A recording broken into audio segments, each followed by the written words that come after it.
I was not live.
Yeah, come on. I like that, y'all. The H, the E, the Are you a L.I.V.E teacher? L.I.V.E teachers not only think outside of the box, they break the box. I like that. The H, the E, Are you a L.I.V.E teacher? A L.I.V.E teacher is someone who never stops learning. We know that highly efficacious, efficient, and effective educators expect their students to succeed. Yes, y'all. L.I.V.E, highly efficacious, effective, and efficient educators, is a series of 22 live lessons that focus on different areas of teacher efficacy, advocacy, and support.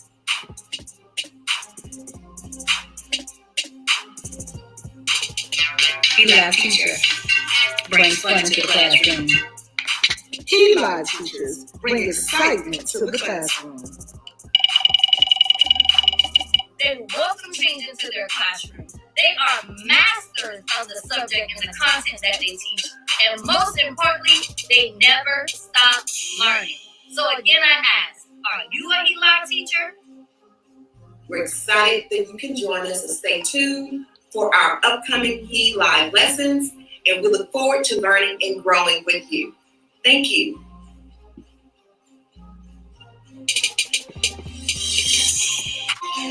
Yeah, come on. I like that, y'all. The H, the E, the H, the E. The H, the E, the H, the E. I like that. The H, the E, the H,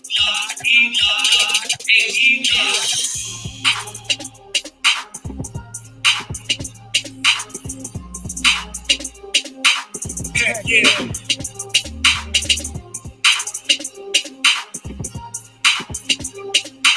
Yes, y'all. What drums?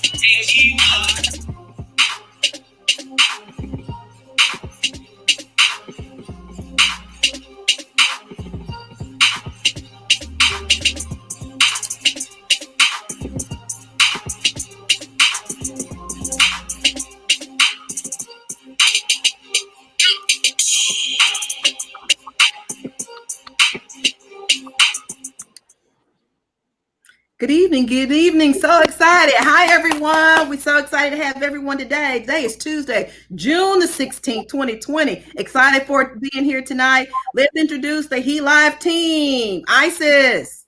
How you doing? Greetings all the way from Moncks Corner, South Carolina. Good evening, everyone. Keishla Wiley from Dallas, Texas. Simone, tag your it. Hey guys, how is everybody today? I am Simone from North Carolina, but I live in Maryland. So I hope you all are doing well and welcome to the broadcast. Share and invite your friends today, okay? Absolutely. Hello, everyone. Again, Lavetta Levels from Dallas, Texas. Again, we want to make sure that you all are here and ready for tonight. It's an amazing evening of learning. Welcome, parents. Welcome, teachers and educators. Welcome, citizens and residents. Everyone is invited. So again, please share. Also, in the comments, please make sure that you tell us where you're watching from.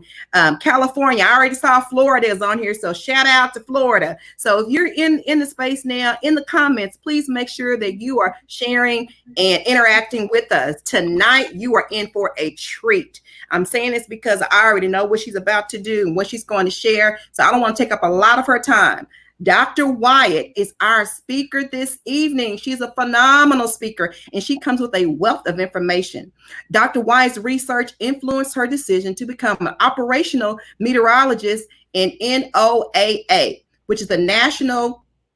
Okay, I'm sorry. Let me go back. Let me start over. Dr. Wyatt is a scientist, researcher, and world-renowned leader whose efforts to further STEM and STEAM efforts has spanned over 25 years. Dr. Wyatt's first research efforts were at the National Center for Atmospheric Research in Boulder, Colorado in 1994, where she developed research analysis for Toga Coar, the Tropical Ocean and Global Atmosphere Program Coupled Ocean Atmosphere Response Experiment.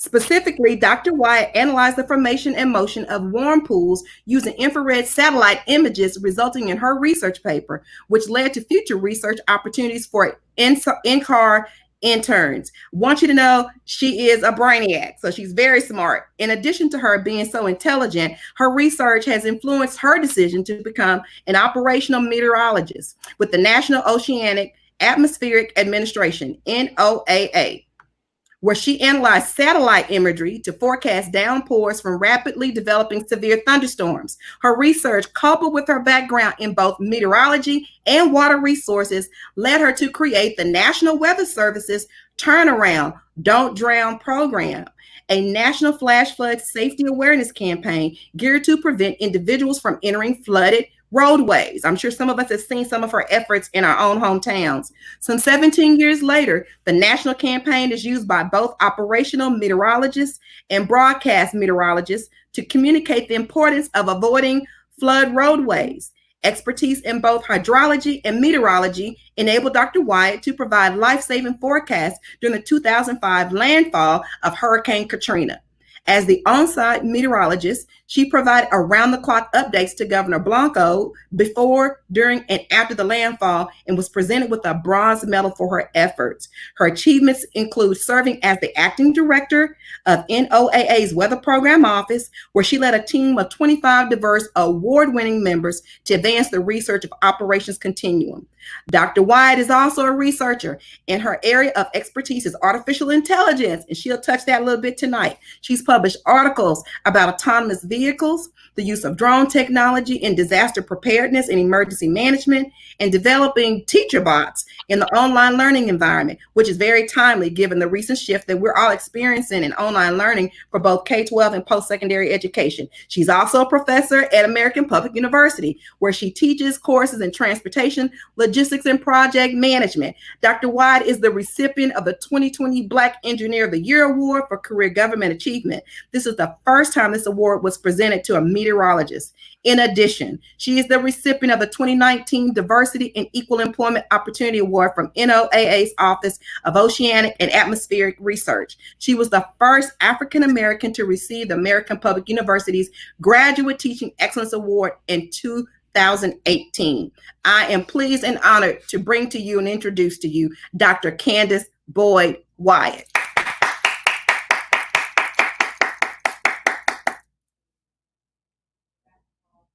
You are taking some time to learn a little bit about STEAM. So let's go ahead and get the presentation started.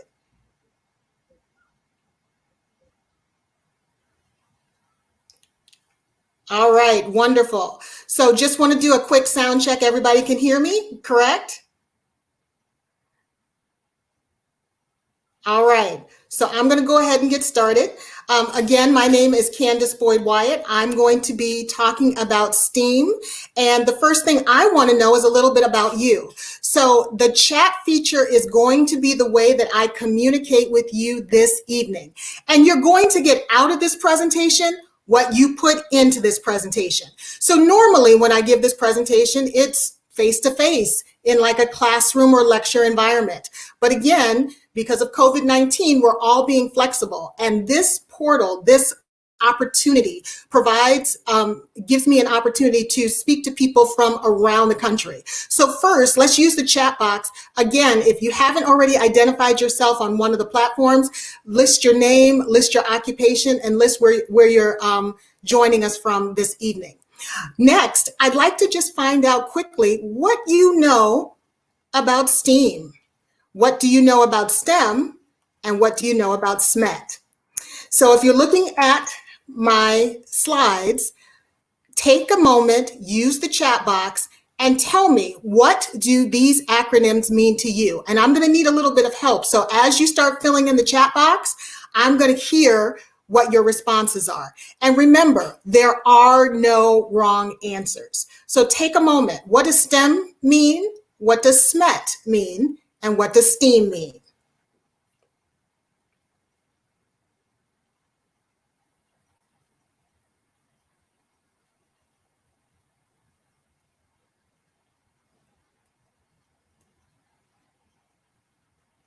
Okay, I see a few people going ahead and entering into the chat box. Very good, very good. Also, if we could have some audio and you can tell me some of the comments, that would be great as well. It's time to invite and it's in time to share, everyone. Ah, great, great, great, great. I'm seeing some answers. All right. Yes, okay, I see one answer that's already correct about STEM. STEM is a term I've never heard before as well. Great, great. Some people are saying they've never heard of SMET. They've never heard of STEAM. No problem. That's what tonight's presentation is all about, to help everyone be informed. Okay? So let me start from left to right. From left to right, STEM and SMET are the same thing. The letters are just interchanged. STEM is science, technology, engineering, and math. SMET is science, math, engineering, and technology. And STEAM is science, technology, engineering, arts, and math. So they're all three terms, and many times they're interchangeable. But let's look at the three terms in terms of the history of the three names. So which one do you think was the first acronym used to highlight the topic that we're going to discuss tonight? So which one came first? Was it STEM? Was it SMET? Or was it STEAM? Use your chat box and let me know what you think. Which acronym do you think was the first one that we used? STEM, SMET, or STEAM? Okay, yep, I see some right answers. I see several right answers. All right, so okay, let me go ahead and say the first one that was used was SMET. And so the earliest time that we can document that this term was used was in the early 90s by the National Science Foundation. And they coined this term SMET, science, math, engineering, and technology, to highlight this area of research. But what happened was some people started mispronouncing the name. So instead of SMET, it kind of started sounding like smut. So they interchanged the letters, and that's how we now have the acronym STEM. So STEM and STEAM are basically the same term. It's just one letter was added. And this happened in the past 5 to 7 years, where we realized that art, or the artistic expression, is so important. So for this presentation, you will hear me use the term STEM, and you'll hear me use the term STEAM. They're interchangeable and they mean the same thing, okay? So now that we know a little bit about STEM and STEAM, let's start with an icebreaker. So I want you all to look at your chat feature on the platform that you're using. And what I want to do is highlight that STEAM or STEM, whichever one you want to use, is around us in just about everything that we do on a daily basis. So this icebreaker is going to be a scavenger hunt. So look at your chat function, and you're going to have, let's say, about a minute, minute and a half to see how many items you can find in your surroundings right now that's on this scavenger list. Okay, so this is a scavenger hunt. And as soon as you have all the items, use your chat function and say you got it. Who knows? The first person who lets us know that you won, you might get a special prize. So are you ready for the scavenger hunt? Here we go. 3, 2, 1. 90 seconds.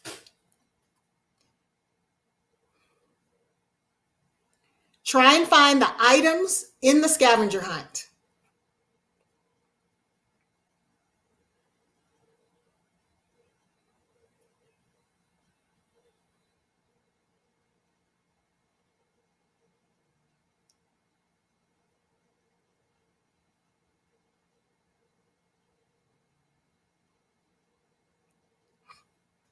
I'm loving some of the comments right now. Okay. I'm seeing from Miss Ball, you said you've done this exercise with your students. Wonderful, wonderful. Yeah, the point, as I just mentioned, was we have STEM and we have STEAM all around us. So let's see how many items you can get. You have about 40 seconds left.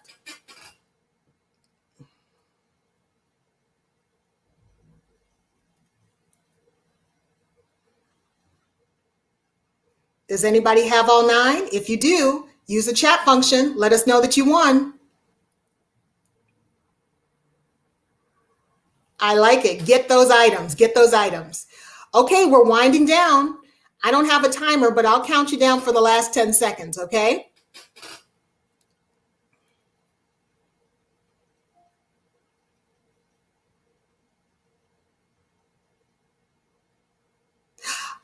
Okay. Miss Taylor says she has everything but 9. That was quick. All right, let me count you down for the rest of our group.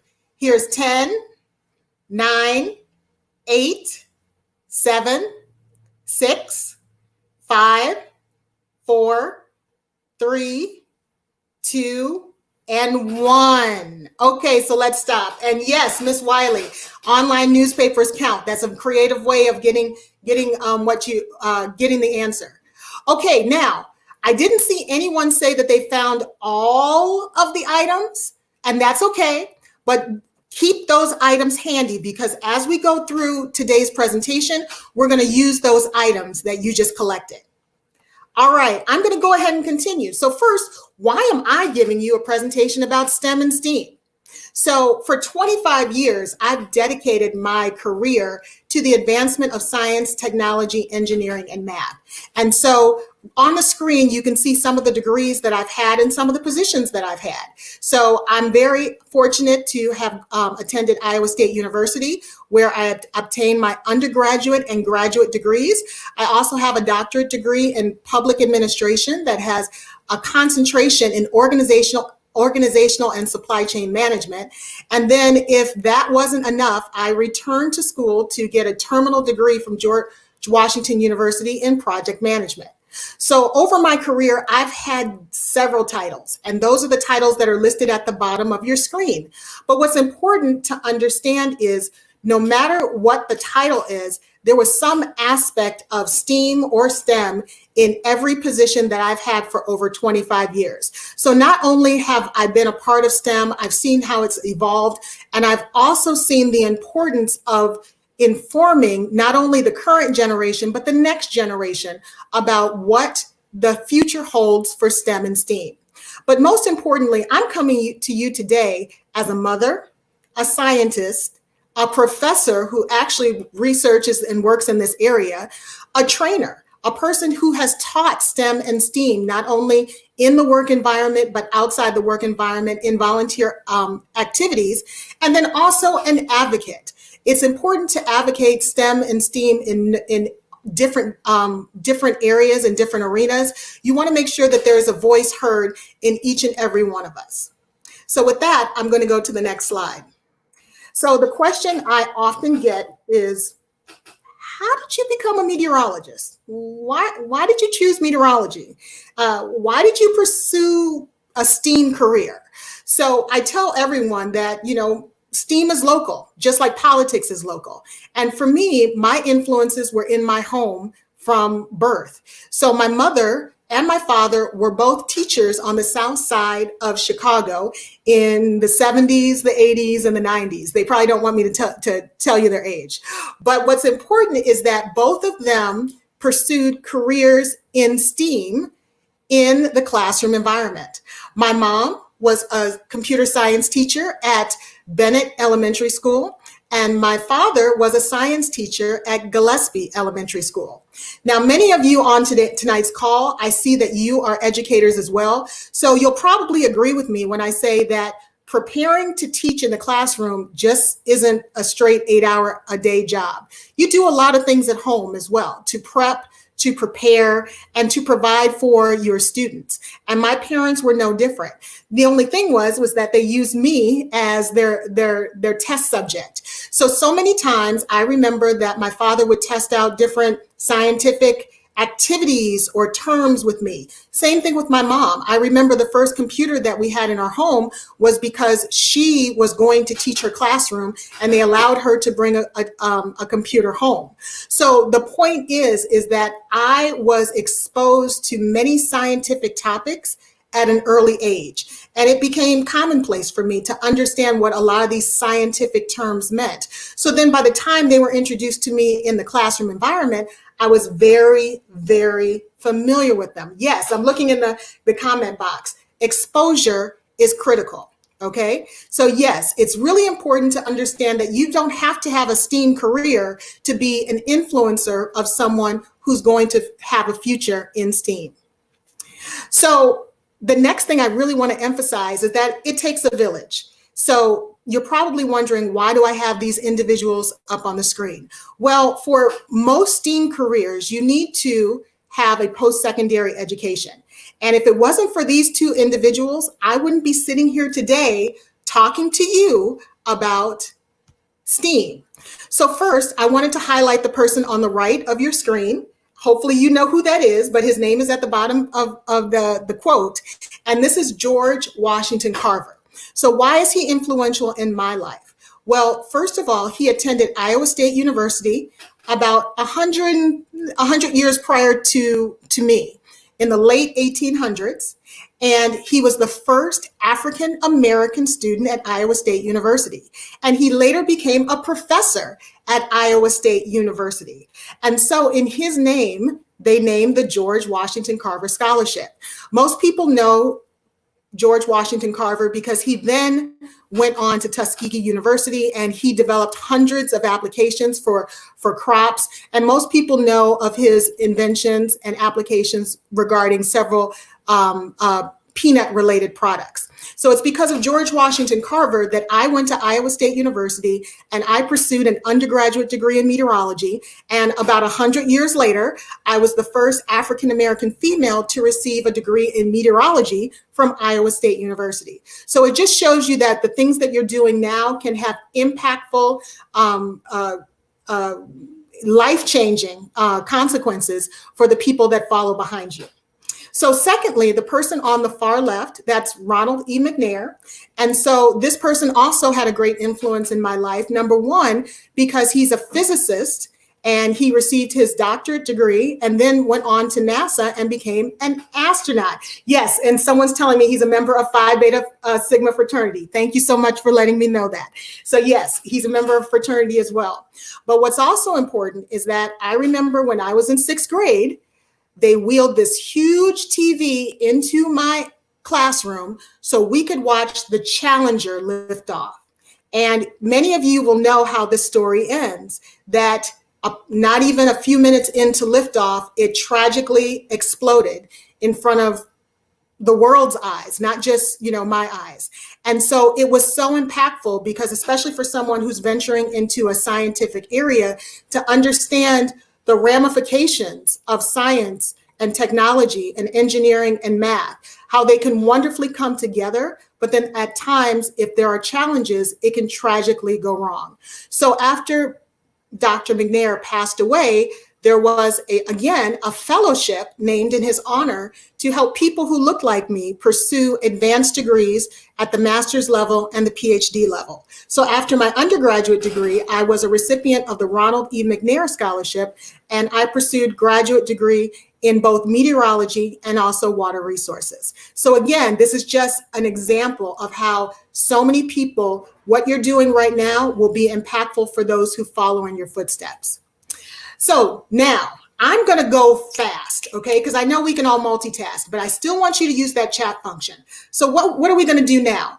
I'm going to show you a statistic, or I'm going to show you a piece of data from an article. And then I'm going to show you a picture or a graphic. What I want you to do is the same thing. Use that chat function to speak to me. As soon as you see the graphic, look at the graphic, tell me in one, maybe 2 words, what is that graphic telling you, okay? So first, let's start here. Why is STEAM important? So I'm hoping that by just telling my story, I show that I'm an example. I'm not just someone who walks the walk, but I also try and emulate or do what I'm actually saying. So STEAM leads to innovation, and it leads to a strong economy. We can see that not only in the items that you picked up for the icebreaker, but you can see that in the larger society as well. And then STEAM modes of learning actually make students more creative as well as more empathetic, according to some studies. So are you ready for the first graphic? Take a look at this one. I'm going to be quiet for 10 seconds. Take a look, and in the chat box, tell me what you see. Absolutely. Yep, I'm already looking at some of your comments. What do you see from this graphic?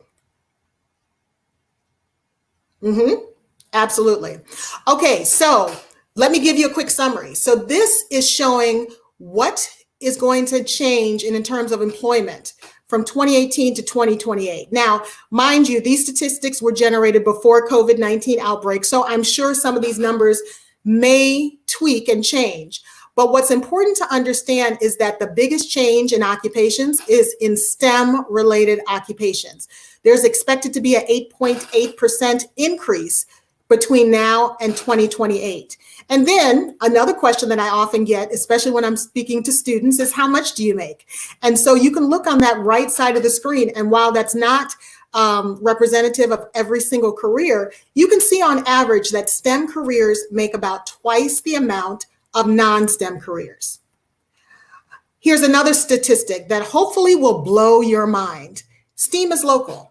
40% of STEAM jobs projected by 2030, so in 10 years, haven't even been invented yet.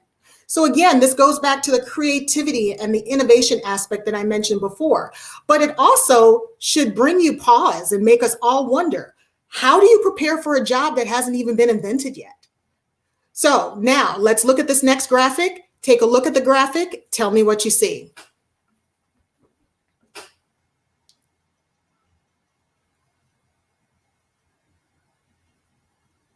Absolutely. I'm looking at some of the comments. You're doing great. Take a look at this graphic. Tell me what you see.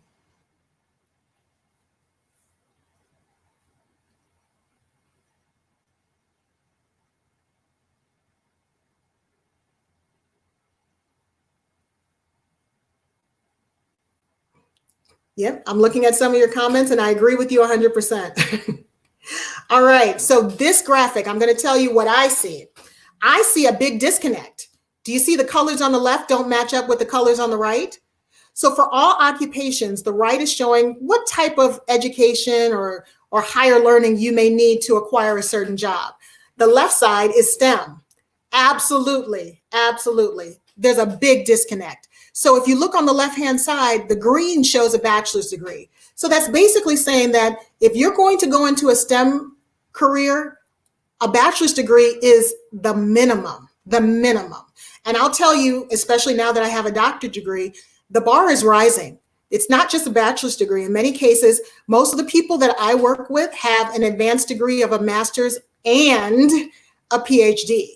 So if we're planning to inform our future and help our students in STEAM careers, we need to first let them know that this is going to be a journey, that they'll need degrees at the bachelor level, the master's level, and most likely the PhD level.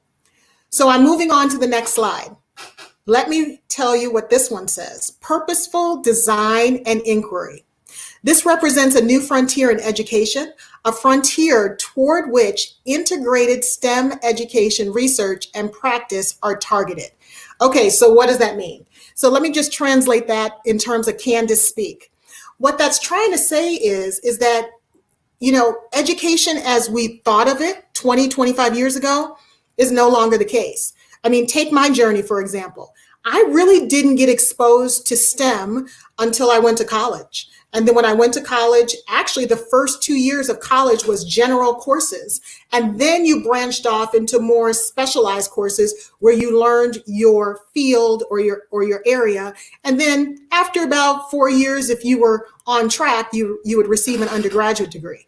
So what we're saying now, education is a new frontier, especially now in this online environment. We have the opportunity to advance STEM like never before in the classrooms, and not just wait until post-secondary education. We can start now. And what I'm going to challenge you is to think outside the box. That many times, many school districts wait until high school, and then they start having college preparatory courses. I'm going to challenge you by saying that we need to rethink that theory, that not only is it high school, it's also middle school. Not only is it middle school, it's elementary school. And not only is it elementary school, but it's the K and pre-K environment. So in other words, the first time that student steps into the classroom, they need to be exposed to STEAM. All right, here's another graphic for you. The title says employment for the largest and smallest STEM occupations. Take a look and tell me, what's the word that you see the most on this screen?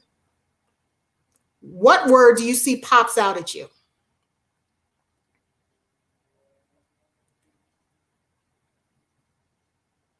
Yep. Thank you so much for using the chat box. I can see some of your responses right now. And you're absolutely right. Let me give it a couple more seconds for a couple more people to chime in. But what do you see?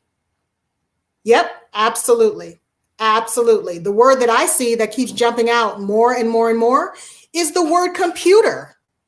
So the largest in STEM occupations, and this is back in 2015, 5 years ago, when the Bureau of Statistics started taking these, collecting this data. Software developers, computer systems, software developers, network and computer system administrators. You see all the way up and down that employment in some of these areas has something to do with computers. Keep that in mind as we move forward. I'm going to move to our next slide. Next slide. How does STEAM benefit businesses? Because again, you know, we have to stop and think that we are a business-driven economy and industry. And so we need to let businesses know how STEAM will benefit them. Well, as I mentioned before, so many times our businesses start at the local level. But now, in order to be a thriving business, not only do you have to have local connections, you need to have a national mindset, and you even have to have a global mindset. And let's be honest, competitiveness equates to profitability. So to be ahead of the curve, to be able to be the first to develop something, that takes competitiveness, but it also takes creativity. And many times that takes some aspect of STEAM. And then number 3, we see this right now as a result of COVID-19, resilience, or the ability to rapidly adapt and respond to business disruptions, as well as people and also assets. We've seen so many businesses affected by the change in our world because of COVID-19. And so STEAM can benefit businesses. I mean, I'm sure if I went back to the chat room, many of you would agree or even chime in and say that because of STEAM, you've probably changed a few things that you're doing in your life right now. And so likewise, those businesses that are resilient are the ones that are able to survive no matter what life brings you. Okay, so I'm moving on to the next graphic. Yes, I'm going fast, but there's a reason for my speed. The next graphic is industries with the most new STEM jobs from May 2009 to 2015. And yes, Ms. Morgan, I see your comment. You said the US is lacking in diversity globally, which will hinder us all. Absolutely, great point. So look at this. Now this one's an easy one. Tell me what you see on this slide and tell me in the chat box.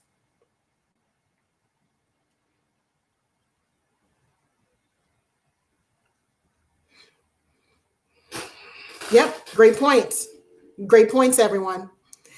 The most new STEM jobs are in computer system design and related services. So again, it's not my goal to say that everyone needs to go into STEAM, but everybody needs to have a STEAM mindset. And you can see the most prevalent area of STEAM right now, as we speak, is computers, computer system design, and related services. Okay, I'm moving on. In recent years, the STEM pipeline problem, which is the decrease in the number of students pursuing STEM fields, particularly those from historically underrepresented populations, has been widely publicized. So let's just think about that for a second. The fact that we're having a challenge with this STEAM or STEM pipeline isn't a secret. In fact, probably many of you on tonight's call already know that there is a challenge when it comes to STEAM here in the United States and possibly globally. And so we need to take a second to say, what's the challenge? What's the issue? We need to dig deep to say, why do we have a STEM problem? Why do we have a STEAM problem? Well, one of the issues is the infrastructure. As I mentioned before, there are many students that the first time they are exposed to a learning environment is first grade. Now, yes, we have kindergarten, we even have pre-K, and in some cases you have pre-K 4 and even pre-K 3. But the reality is, especially for those individuals from low socioeconomic populations, they simply can't afford to pursue those type of educational opportunities until first grade. So one of the biggest issues we have is the infrastructure of our teaching environment right now. Secondly, qualified teachers. How many times have you heard that a math teacher was assigned to a science class because there's a gap and we needed to make sure that there was a teacher who was in that environment? Well, we need to find qualified teachers. And yes, there are excellent teachers. I don't in any way or shape or form want to try and persuade you otherwise. But what's also important is that you have teachers with a STEM or STEAM mindset, okay? Because it is a disservice to students if they don't have qualified teachers. Next, alternative routes to licensures. How do you become a teacher? Does every teacher have to go to a brick and mortar college or university for 4 years? Does every teacher have to pass the same certification exam? Does every teacher have to have the same credentials? These are some things that we may need to reinvestigate, especially if we're looking for people with real-time life skills when it comes to STEM and also to STEAM. And then last but not least, we need to have a community approach to teaching STEAM. Now, what does that mean? Because I know, again, it's been a long time since I've been in the traditional classroom environment, but many times the onus was always on the teacher to teach the curriculum. Well, I'm saying no, the responsibility is the community to teach the curriculum. Again, it starts with parents taking some time to teach STEAM at home. It's the companies and the businesses that are in that particular town that provide internship positions or volunteer opportunities, or maybe the next time there's a field trip, and I know with COVID-19 that may change in and of itself, but maybe the next field trip needs to be to the manufacturing plant or the local airport, or different ways in which we can show what STEAM means in the local environment. All right, I'm ready for the next graphic. Are you? Okay, so here's another statistic. Too many students lose interest in science and mathematics at an early age, and thus make an early exit from the so-called STEAM pipeline.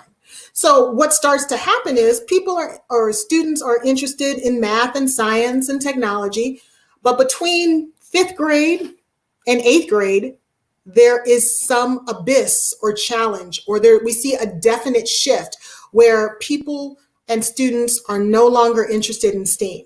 Now, we don't have an answer for it. And if you have an answer as an instructor, please use the chat function. I'd love to hear your thoughts on this. But actually, if you take that data and you further dissect it in terms of socioeconomic class, gender, or even race, the STEAM pipeline is showing a definite gap. And that's what we need to address, is how do we keep that pipeline going? How do we ensure that we are creating opportunities for the next generation to pursue STEAM-related careers? Okay, so now take a look at this graphic. This is a question that I get a lot. 10 of the fastest growing STEM occupations that do not require a bachelor's degree from 2014 to 2024. So yes, there are some areas where STEAM is needed and you don't need a degree. But again, take a look at this graphic. Tell me what you see.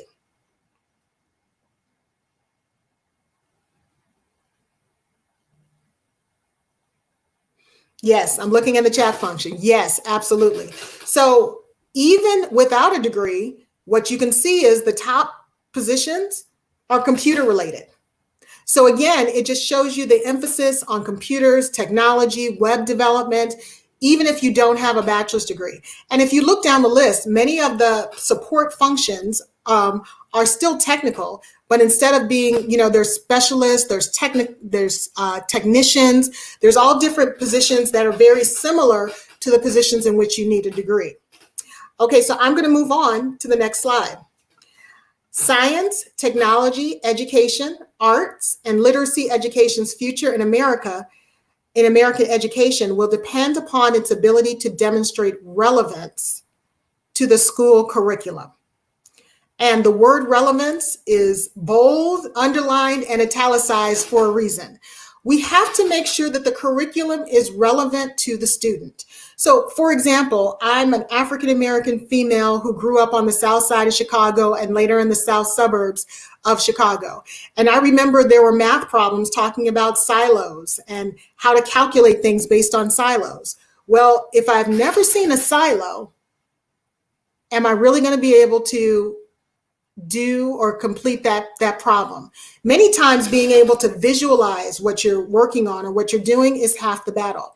So we need to make sure that the curriculum matches the environment. So again, relevance is really important.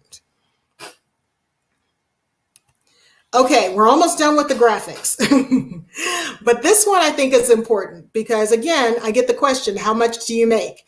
So here's STEM occupations with the highest and lowest annual mean wages. Take a look and let me know what you see.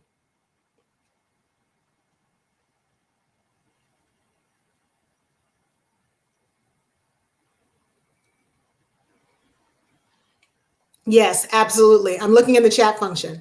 Again, the highest STEM-related careers that pay, and this is again back in 2015, over $100,000 were engineers and computer-related occupations. So again, we're seeing a trend, or hopefully we're seeing a trend, that many of the STEM occupations that are really needed also are starting to offer a higher beginning salary because there's a shortage of people with the needed skills to move forward. Yes, thank you, Ms. Frazier. 47% of students miss math word problems because of context. You're absolutely right. You're absolutely right. Okay, I'm moving on to the next slide. STEM literacy for all may pay greater dividends in the long run than STEM preparedness for college entrance examinations. So again, this is the mindset that I was talking about before. I was in high school. I graduated high school in 1992, so well over 20 years ago. So during that time, as I mentioned before, you really didn't start thinking about STEM really heavily until high school. And so STEM literacy for all is a mind shift. It means that STEM and STEAM need to be incorporated into every aspect of the classroom environment. And it also needs to be incorporated into every level of the classroom environment. So granted, the way that you talk to a kindergartner is going to be different than the way that you talk to an 8th grader, is going to be different than you talk to a person who's in their entry level of college. But the point is, the conversation needs to happen. We need to have this conversation at all levels. Okay, so this is my pseudo summary slide. So if for some reason, the connection ends and you have to drop off the call, this is what I want you to take away from this presentation. So number one, this is all from the Bureau of Labor Statistics. And I want to emphasize, this is from 2015. So a lot of the things that these numbers that you're seeing are probably further exasperated because this is 2020, the year that we're living in right now. But 7 out of the 10 largest STEM occupations were computer related. 93 out of 100 STEM occupations had wages above the national average. The STEM group that is projected to grow the fastest from 2014 to 2024 is the computer sciences arena. And this one, over 99% of STEM employment was in occupations that typically required some type of post-secondary education for entry. So we have a challenge, and that's the whole purpose of tonight's presentation. How do we address this challenge? So I'm going to take a moment and I want to hear from you. Now, based on all the information and all the data and all the statistics that I just showed you, what do you think is the solution to our STEAM problem? Use the chat function and let me hear your thoughts. What's the solution?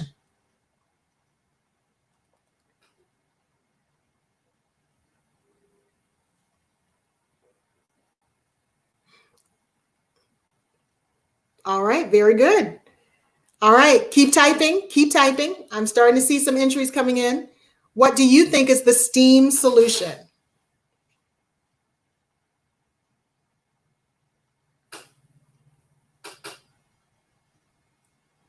We have to be aware of the facts and we have to talk about these opportunities with our students. Absolutely.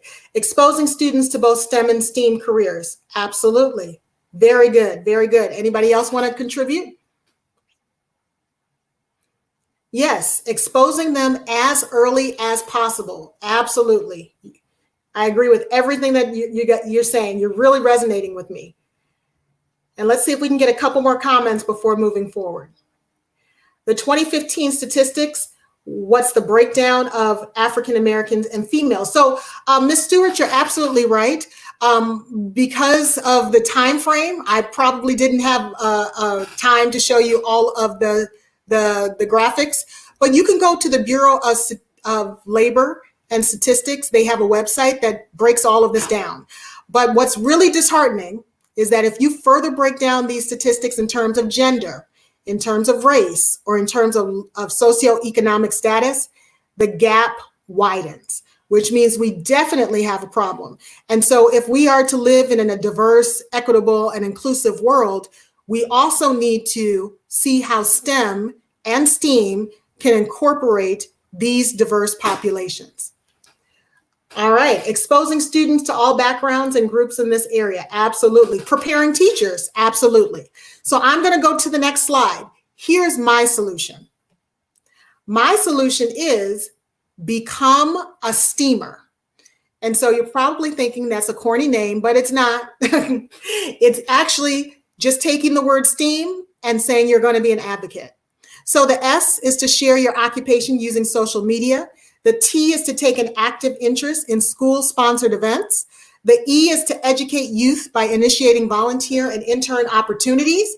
A, being an advocate for STEAM, regardless of your current or past positions. And M, mentor, because it takes a village to raise a child. It takes a village to help someone pursue a career in STEAM.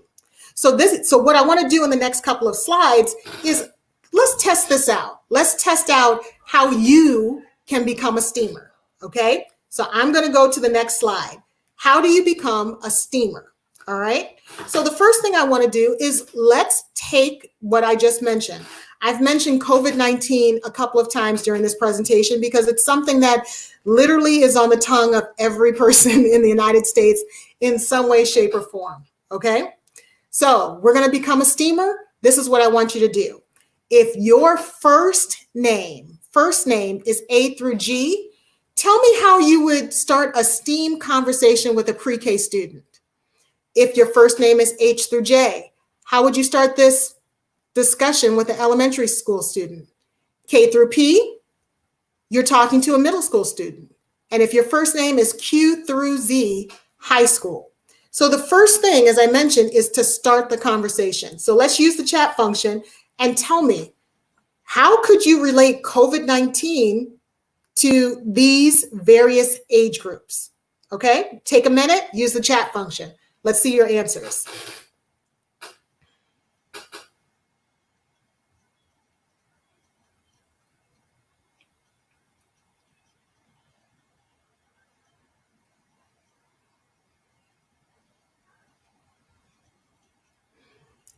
Okay, I'm starting to see some answers roll in. Very good, very good. Excellent, excellent, excellent. Okay, yeah, with pre-K, I think one of the easiest things with pre-K is they need to understand what the scientific name is. So with pre-K, you know, the S in STEAM stands for science. So COVID-19, what does COVID-19 mean? Break that down. What does the 19 mean? Well, 2019. Or what does coronavirus mean? That in and of itself is a conversation you could have with a kid who's 4, 5 years old. Okay? Absolutely, absolutely. So someone said for the elementary level, here's another thing. What are some careers that are related to the coronavirus outbreak? Yes, we see a lot of people in the medical profession right now being affected by COVID-19. So you can also have the conversation with an elementary student about, here are the careers that can help us with this global pandemic. Absolutely.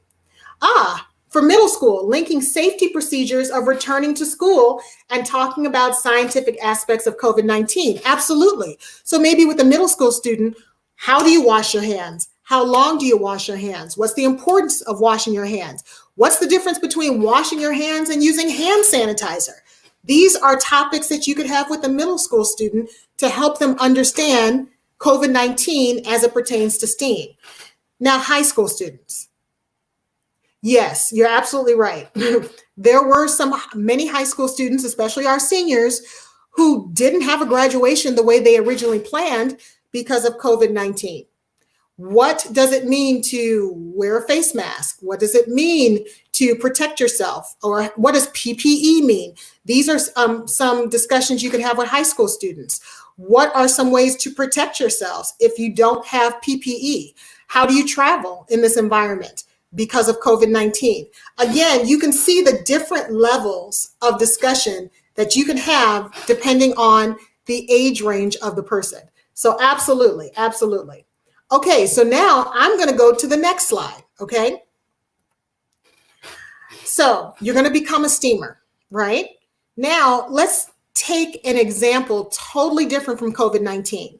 So again, first name A through G, tell me how you would talk to a kindergartner about STEAM coming out from trains. So you have this word STEAM that stands for science, technology, engineering, arts, and math. A 4-year-old says they see steam from trains. How do you connect the two, or how do you make a connection? H through J, tell me about how watering plants is related to STEAM. If your first name is K through P, package delivery. How do you get a package? How do you order something and get a package sent to your door in a matter of days? How does that relate to science, technology, engineering, arts, and math? And then Q through Z, let's say you're talking to someone in high school. How do they really know how you take a message from your phone and it gets posted to social media where potentially millions of people can instantaneously see that message? Let's use the chat function and tell me, how would you start these conversations regarding STEAM? Okay, absolutely. I'm looking at some of these comments. Thank you so much. Okay, yeah, talking about an engine and talking about how steam is generated from an engine that's created by an engineer. Absolutely. Good answer. Very good. Okay, watering plants. Yeah. Water, osmosis, photosynthesis. Absolutely. Those are all terms that you can talk to an elementary school student to let them know some of the components of how plants thrive and they need the sun in order to survive. Absolutely. Okay. Package delivery. Yeah. So how do you go from an app and what type of technology is needed that then goes to that company? What type of packaging is required to ensure that that package arrives safely, regardless if it's snowing or windy or humid? And okay. All right. And posting to social media. Okay. I see a lot of people talking about TikTok. All right. So all of these are great examples. So we want to keep the conversation going. But the point is, you want to become a steamer. Each and every person who's listening to this presentation today, you have what it takes, because we're seeing this right in the chat function in real time, to start the conversation and to help people understand what it means to be a steamer. So the moment you've all been waiting for, icebreaker results. So many of you said that you found some of those common icebreaker items. Now, I know it's probably hard to go all the way back and scroll to the top to see what those items were, but some of them are related to the items that we just talked about. So again, can we use the chat function? How do the items that you find, or that you found, relate to STEM and STEAM? How can you use the items that you found to continue those conversations that we just talked about? And thank you so much. I see that it's been reposted in the chat function. A face mask, a cardboard box, a cell phone, a potted plant, an umbrella. How do these items relate to STEAM? How do they relate to the conversations that we just generated? Create a problem-based scenario relative to time, speed, and the system and structure delivering constraints.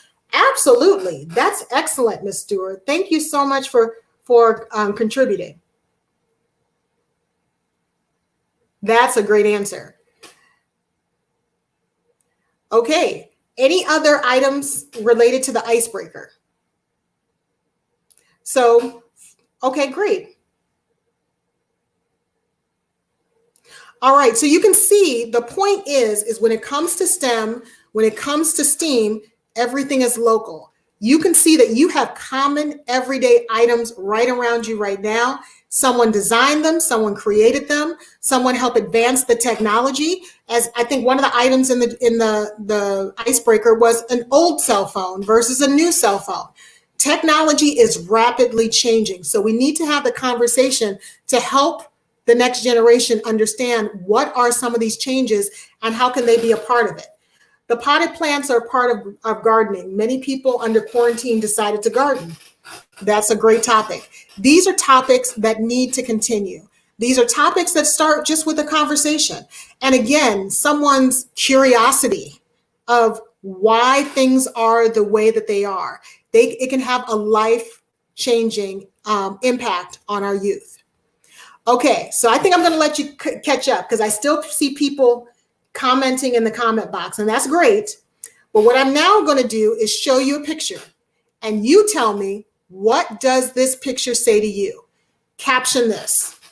You tell me what the captions should be for this picture.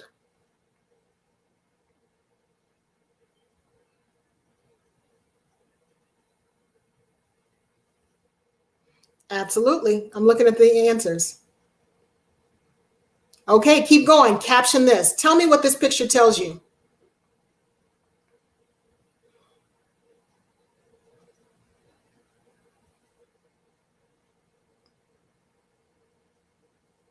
Wonderful, wonderful. Okay, I'm going to move to the next slide. I'm going to tell you what this slide shows. Okay, so someone said for males only, and I somewhat agree with that topic because you don't see any females in the picture. So let me tell you what this picture actually represents. Nobel Prize winning physicist Albert Einstein gave a lecture at Lincoln University on relativity in 1946. This was after the war, but it was before the civil rights movement. So yes, this is Albert Einstein on the right, standing at the blackboard. And then you have a group of interested college students on the left-hand side. And yes, someone said, well, it's all male. You're absolutely right that in 1946, we did live in a different world, but our world is continuing to evolve. And yes, knowledge is power. So this is an example in my world of what a STEAMer is. It's someone who understands a certain aspect of science, technology, engineering, arts, or math, and they're sharing it. They're sharing their knowledge. And that's the image, or that's the message that we're trying to convey in today's discussion. This is an example of how to inspire young minds with the beauty and the power of science. So what can you do from this point forward to advance STEM and to advance STEAM? Yes, thank you so much. Sharing and applying is so very important. Okay, so what's next? Okay, so we just spent about 20 minutes talking about STEM and SMET and STEAM, and we looked at a lot of graphics and we looked at a lot of quotes, and we even saw a picture of Albert Einstein, being a STEAmer. So now what? Do we just turn off our laptops, turn off our phones, and go back to life as normal? Or do we actually become an advocate and take charge? So as I conclude today, this is what I want you to take not only with you, but let's continue the conversation. One, integrated instruction. We need integrated instruction for everyone, from pre-K all the way through 12, and then even in the post-secondary environment. Number two, STEAM literacy for everyone. So it's not just a select few. It's not just the people who have the financial means to be exposed to STEAM. We need STEAM in every aspect of the curriculum. Three, we need to have a mindset shift from teachers being the ones who teach STEAM and putting the onus on their shoulders to STEAMers. All of us can be a STEAmer in some way, shape, or form. And the next is to develop transferable skills. All of us need to know STEAM in some way, shape, or form. Now, I'm not saying that everyone needs to become employed in a STEAM-related discipline, but I am saying that even if you're a writer or you're a psychologist or you have a non-STEAM related occupation, there's a STEAM aspect to it. So you need to make sure that you understand STEAM and you develop those transferable skills. And last but not least, be adaptable. Who knows what tomorrow will bring? And as I mentioned before in this presentation, 40% of the future STEM careers haven't even been invented yet.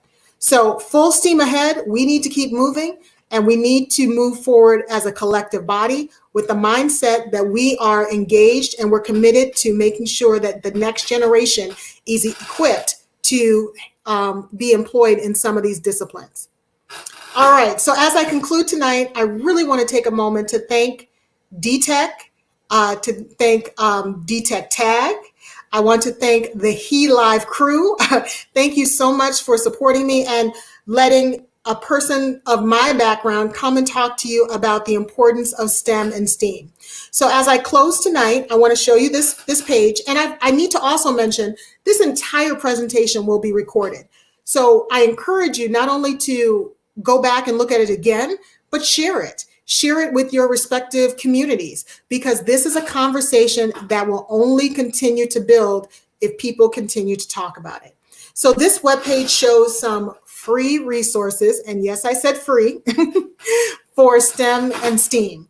Now that we're entering the summer environment, another big challenge that we have is that sometimes some students do not have any type of formal learning for 2 to 3 months. And then there's a gap.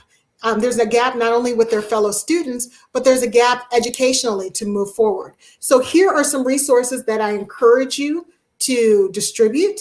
And there's other resources as well, but I was just able to put 3 on this slide. But try and see what your students, your child, your neighbor can do to benefit from the resources with STEAM.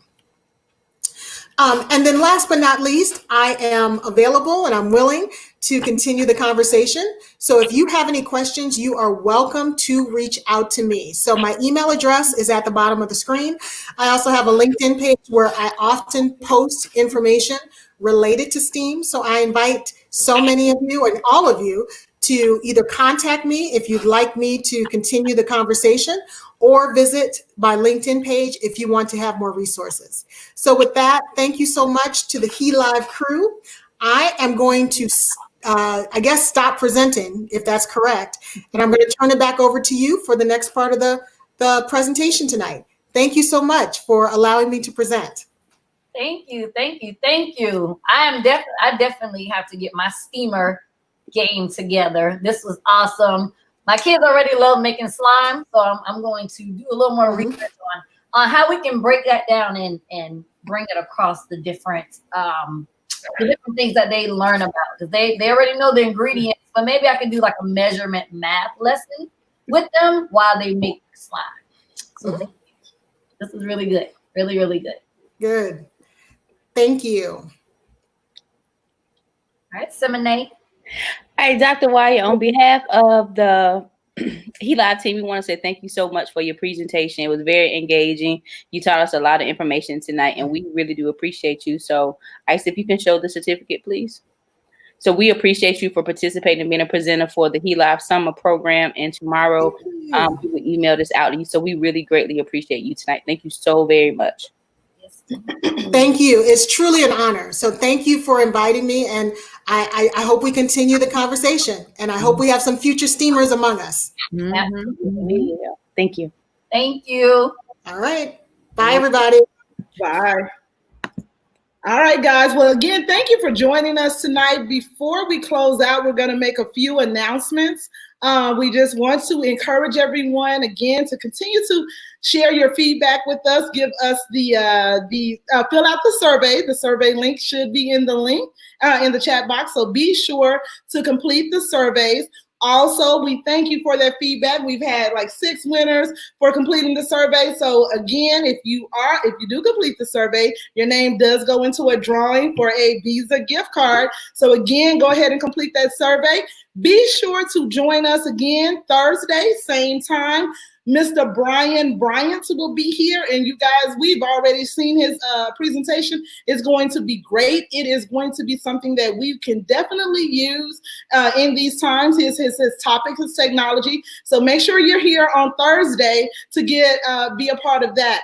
And before we close out for this evening, I want to go ahead and acknowledge our winners from this past Thursday. So at this time, we're going to go ahead and spin our wheel, and our first winner is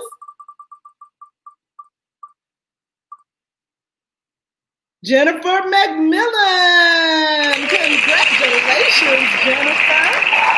Congratulations. And our second winner is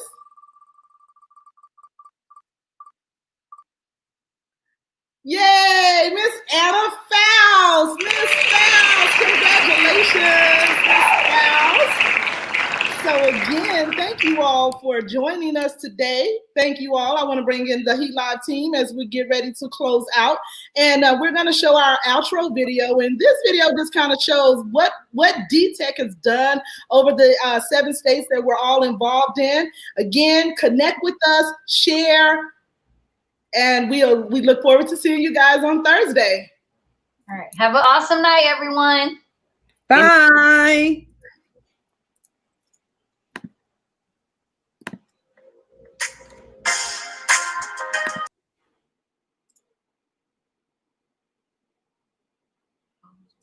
Say, we need to show up at county commissioner meetings. We need to have someone on the agenda to talk and know what they're talking about to advocate.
yesterday.